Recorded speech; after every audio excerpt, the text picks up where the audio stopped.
አላህ የሰበረውን ማንም ሊጠግነው አይችልም። ከአላህ በመራቁ ምክንያት የተሰበረ ከአላህ በመቅረቡ የተጠገነ ማንም ሊሰብረው አይችልም፣ ሊያጎድለው አይችልም። ቁል ሐስቢየ አላህ ዐለይሂ የተወከሉል ሙተወኪሉን አለይሰ አላሁ ቢካፊን ዐብደሁ። አላህ ለባሪያው በቂ አይደል እንዴ? አላህ በቂ ነው በል ተመኪዎች በአላህ ይመኩ ተብሏል። ለዲንም ለዱንያም ጉዳይ የአላህ ባሮች ሆይ ትናንት ከኛ የነበሩ ነገር ግን ወደ አኼራ የተሻገሩ ብዙ ሰዎች አሉ። ምን ይዘው ሄዱ?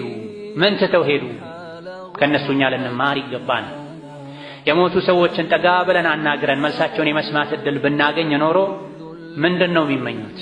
ወደ ዱንያ መጥተው ፎቅ መስራት፣ ቁጥራቸው የበዛ መኪናዎችን ግቢያቸው ላይ ማቆም፣ ስልጣን፣ ዝና ማግኘት ነው የሚመኙት? በፍጹም አይደለም።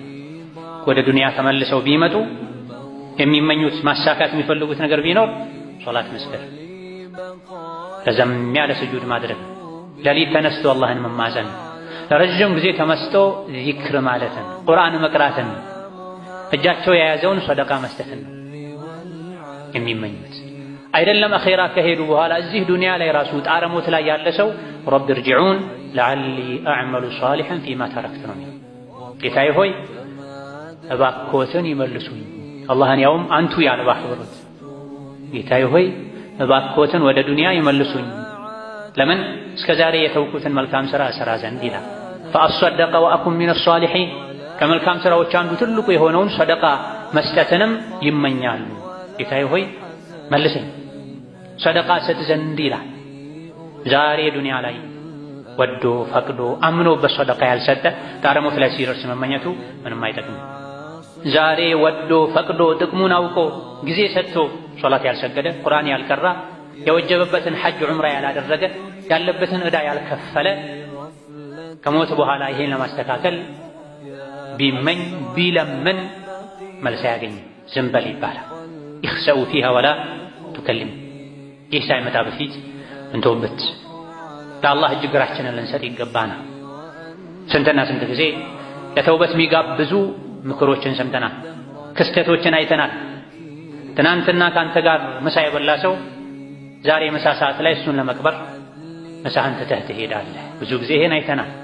ለሰርግ ቀጠሮ የተያዘለት ሰው ከቀጠሮው በፊት ምናልባትም በቀጠሮው ዕለት የሙሽራ ልብስ ለብሶ ወደ ሰርግ ቤት ሳይሆን ወደ ሙታን መንደር ወደ መቃብር ሄደ ብዙ ሰው አይተናል።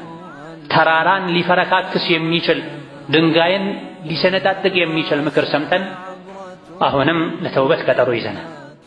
በቀጠሮ መሃል መለከል መውት ሊመጣ እንደሚችል ዘንግተን ነፍሳችን በእኛ እጅ ሳይሆን በአላህ እጅ ነው ያለው። ቀጠሮው የእኛ ሳይሆን የአላህ ነው። ኢዛ ጃአ አጀሉሁም ላ የስተአኺሩነ ሰዓተን ወላ የስተቅዲሙን። አጀል ከደረሰ አንዲትን ሰከንድ ከሰከንድም በታች ሰዎች ሊዘገዩ አይችሉም። መኖር ስላስጠላቸው ደግሞ ቀድመው ሊሞቱም አይችሉም። ነገሮች ሁሉ ያሉት በአላህ እጅ ነው። ሁሉ በእጁ ለሆነው ለአላህ ዛሬ በፍላጎታችን እጅ ልንሰጥ ይገባናል። ነገ ተገደን እጅ ከመስጠታችን ተዋርደን ወደሱ ከመሄዳችን በፊት ዛሬ ጌታዬ ሆይ ወድጄ ወደ አንተ መጥቻለሁ፣ እባክህ አስጠጋኝ፣ አግዘኝ፣ አቅርበኝ ወደ አንተ ልንል ይገባናል።